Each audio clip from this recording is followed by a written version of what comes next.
Welcome to Washington Talk.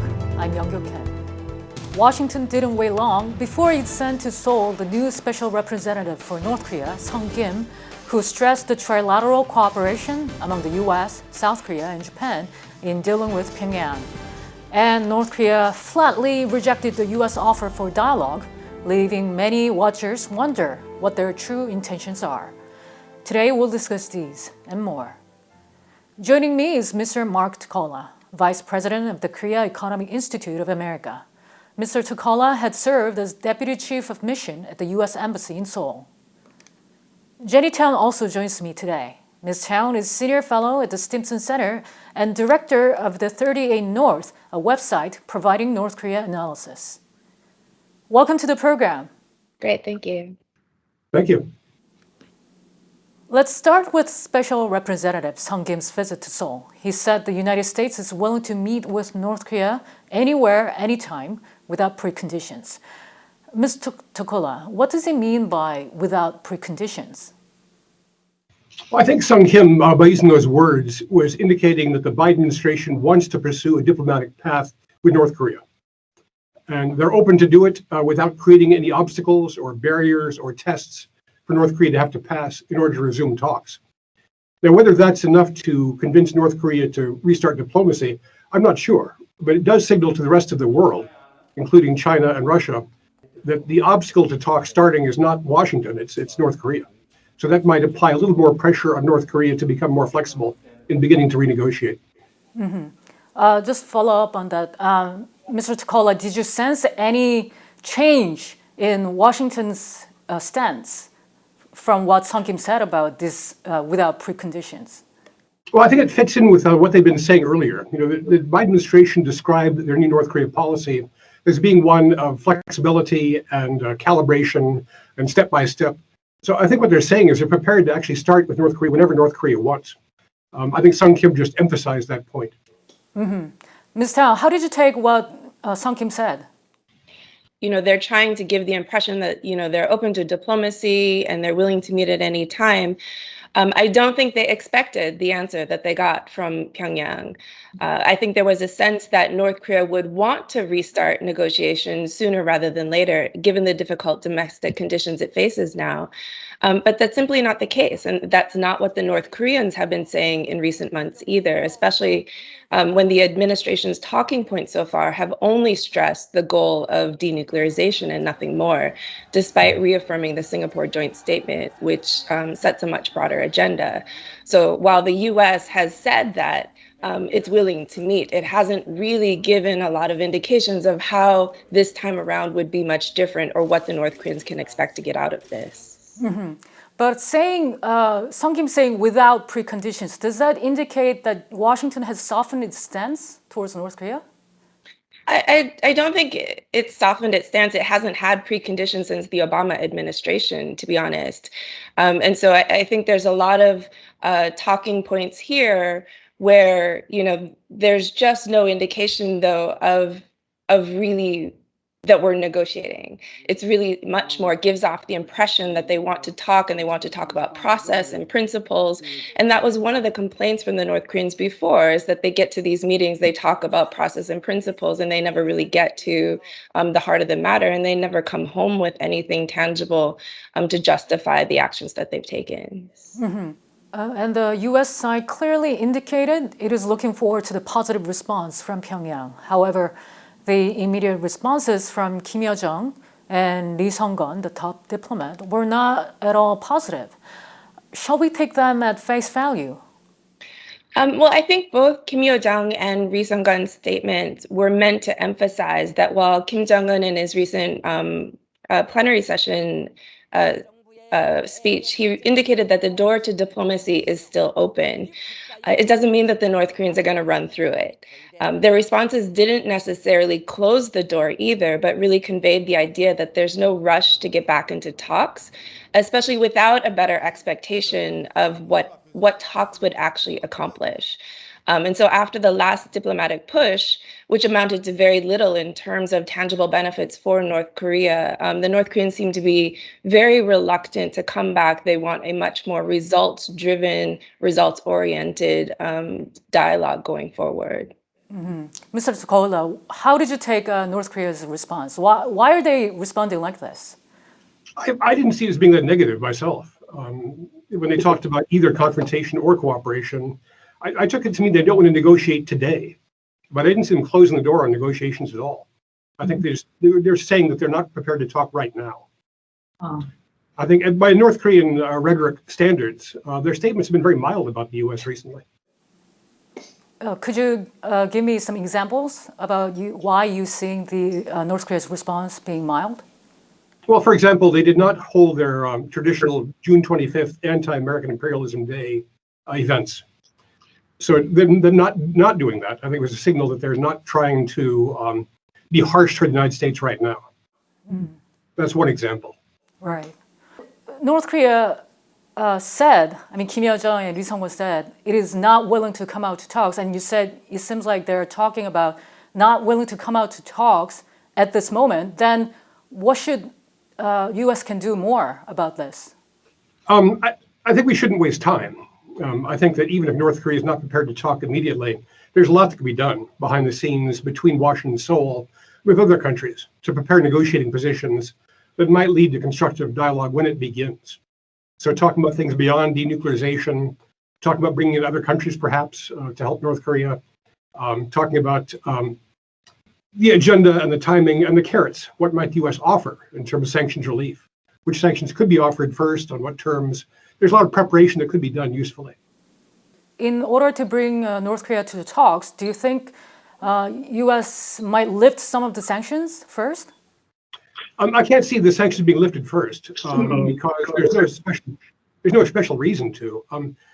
The reason negotiations work is because both sides want something, and then you trade. In Hanoi and Singapore, it's quite clear that North Korea wants a lifting of sanctions. So that's a negotiating piece of leverage. Sanctions should not be for the purpose of punishing or forcing. They should be negotiating leverage. So I think negotiating them away in advance by lifting sanctions before the talks begin might even be counterproductive in terms of being able to have constructive talks. I'll turn to Ms. Town. Ms. Town, is there anything that U.S. can do more at this moment? The North Koreans don't seem to be ready to come to negotiations now. But the message, if you read it carefully, was very much, they're not willing to talk now when, again, they don't believe it will lead anywhere. So I think there's a lot that the U.S. could do to give the impression that there's something more tangible on the table. And, some of that is, modifying public messaging to address more than the denuclearization goal, to get back to that Singapore agenda that included a peace regime and normalizing relations. Be more agile about diplomacy as well. So instead of just offering working level talks without expectations, why not just float an initial proposal? If we're willing to do sort of incremental steps, what would a first step look like? And what would the U.S. like the first step to look like? So it gives them something to respond to. It builds that expectation. It's results driven, results oriented, and can bring them to the table on very concrete terms. And I do think they can, do some things, not necessarily lift sanctions, but do things that show that the relationship can actually evolve. And, that doesn't necessarily mean big things, but right-sizing some policies, such as lifting the travel ban on U.S. citizens going to North Korea, and clearing some of the obstacles away, especially in terms of OFAC licensing, for U.S. NGOs to offer humanitarian assistance. These would be, unilateral steps that honestly should have been taken after signing the Singapore joint statement in 2018. And so again, trying to right-size that policy to show that there's some evolution here and that different outcomes are possible. Meanwhile, the Biden administration announced it is extending sanctions against North Korea for another year. Mr. Tokola, does this indicate that the U.S. will not ease sanctions in order to bring North Koreans to the table? Well, I'm not sure about the premise of the idea that if we lifted sanctions, it would bring them to the table. I'm not sure that's necessarily the case. And there's lots we can do beyond sanctions lifting. The only reason to have sanctions is to use them for leverage to negotiate. And so I think we do need to think about how to lift them, in what order, at what time. But I think one thing that Biden administration is doing differently is saying that they are not trying to hold up complete verifiable nuclearization as being a first step before there's negotiation.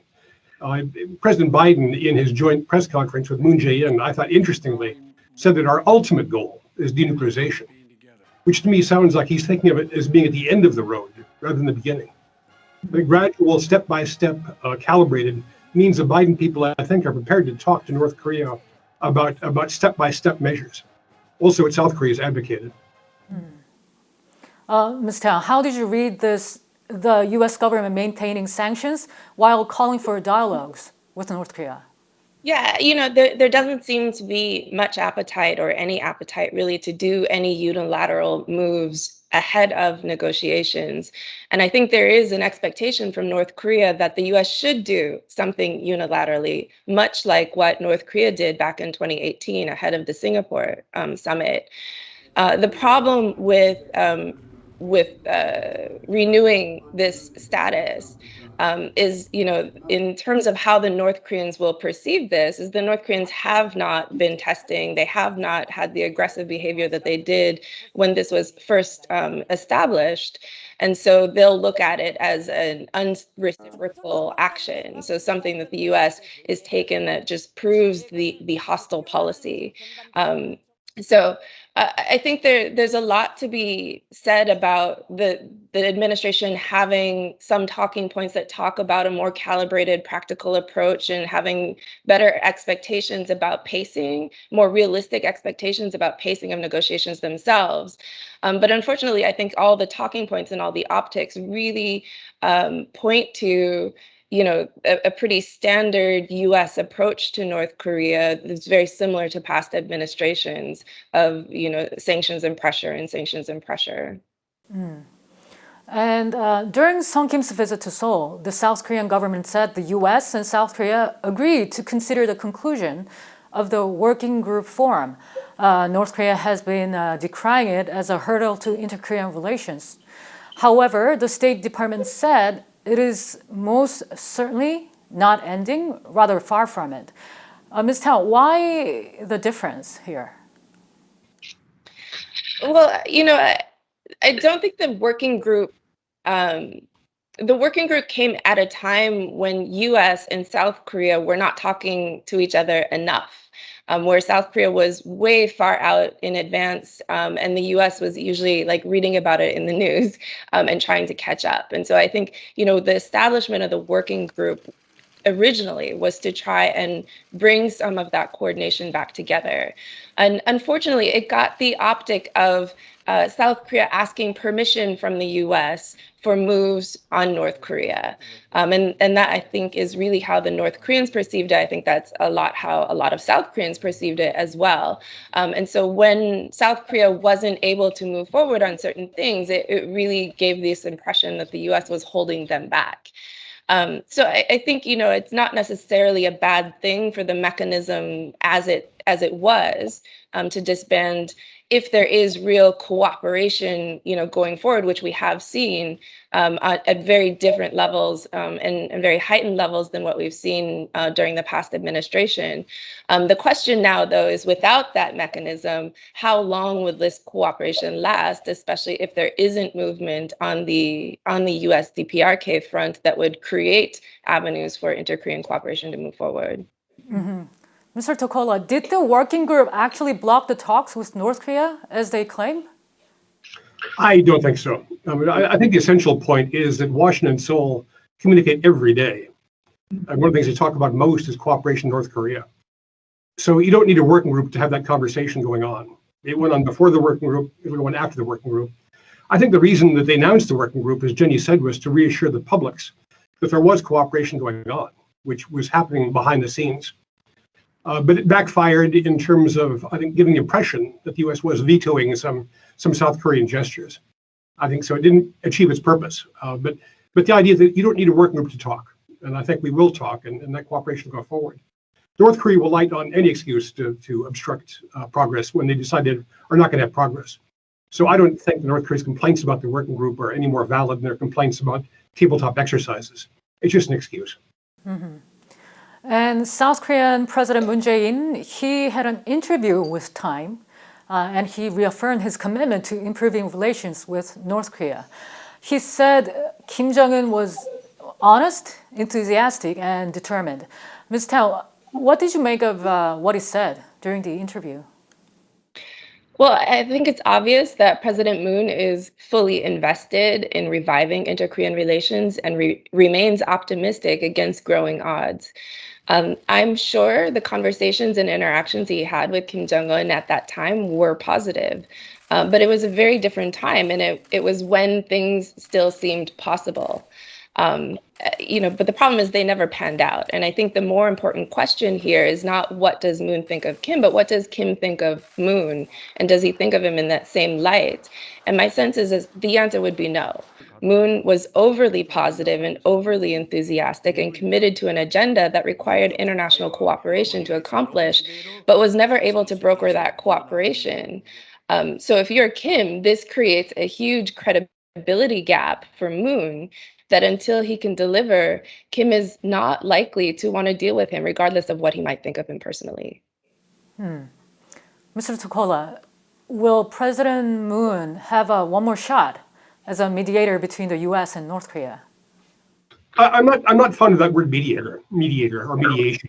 I think South Korea is far too important a country to be relegated to a mediating role. I think we need to have a good U.S.-North Korean diplomacy bilaterally.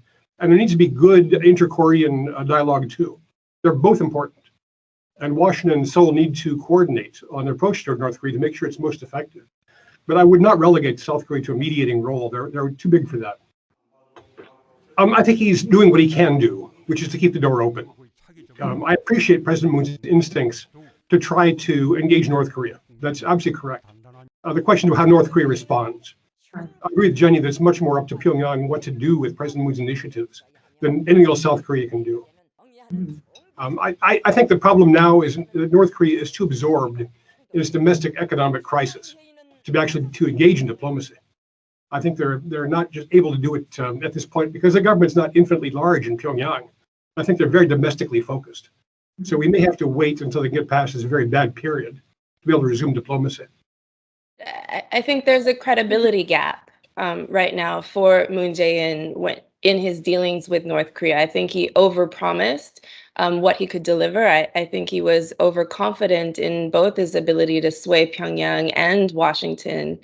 And so now, until Moon Jae-in is able to move forward on the inter-Korean agenda to bring forward one of the substantive commitments that they agreed to in Panmunjom and Pyongyang, I don't think there's much that Moon can do.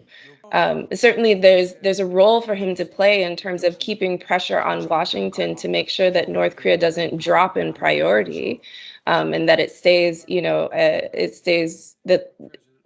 an active part of U.S. national security and foreign policy concern.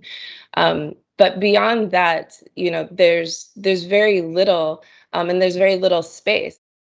I think that one thing South Korea and the United States could both usefully do is to develop bipartisan approaches towards North Korea. I think Kim Jong-un believes that once Moon Jae-in passes and there's a new president, South Korean policy could change utterly. And I think he's concerned that when the Biden administration's term ends, U.S. policy might shift completely. So he has that uncertainty.